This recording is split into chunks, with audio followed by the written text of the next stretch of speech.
विषय है, निकट हुआ है। और ये मेरे लिए निश्चय एक गौरव का विषय है कि आज बहुत दिनों बाद इतनी अच्छी गोष्ठी में मुझे शामिल होने का मौका मिला है। इधर गोष्ठियों की परंपरा लगभग खत्म होती जा रही है। ज़्यादातर लोग इंटरनेट पर ऑनलाइन बातें करते हैं और ये समझ नहीं आता कि कोई व्यक्ति को सुन भी रहा है कि नहीं सुन रहा है।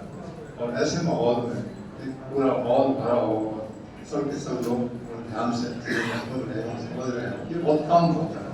तो मेरे लिए एक बहुत बड़ा अवसर है कि आज इसके अंदर मैं शामिल हूँ। और सबका बहुत शुक्रिया, खासतौर से रमेश जी और शुरू में कहूँ कि जिस तरह की कविताएँ भानु प्रकाश जी ने लिखी हैं, मैंने कुछ कविताओं को प्रभाव पढ़ा, ज़्यादातर कविताओं को पूरा शुरू से आखिर तक पढ़ा और देखा कि ऐसी कविताएं, कल मैं जब मुझसे कौन बात हुई रमेश जी, तो उनको भी कहा मैंने कि हिंदी में इस तरह की कविताएं नहीं लिखी गई हैं, ये बिल्कुल अलग तरह की कविताएं हैं और शायद ये कविताएं दूर से लिखी जा सकती है, दिल्ली में रहकर नहीं लिखी जा सकती। तो ये चीज़ मुझे महसूस हुई और मैंने देखा कि इस तरह की कविताओं का बारे में चर्चा बढ़नी चाहिए।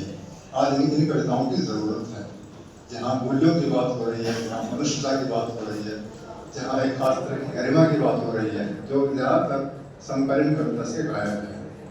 कुछ कवि हैं अपवाद के रूप में जो अच्छा लिख रहे हैं और लिखेंगे भी आगे, लेकिन वो ट्रेंड नहीं है, वो प्रवृत्ति नहीं है जो कुछ दिन पहले हुआ करती थी। और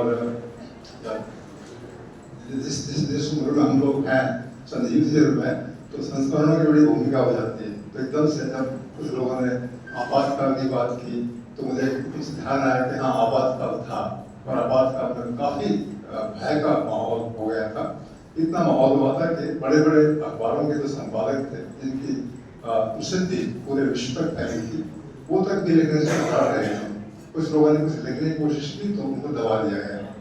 और मुझे याद है कि जब मैं जो कोई बोध निकाल रहा था तो सिर्फ 3-4 लोगों ने, और सबके सब लोग काम करते थे, उन्होंने हिम्मत से कहा कि नहीं, हम लिखेंगे और जरूर लिखेंगे।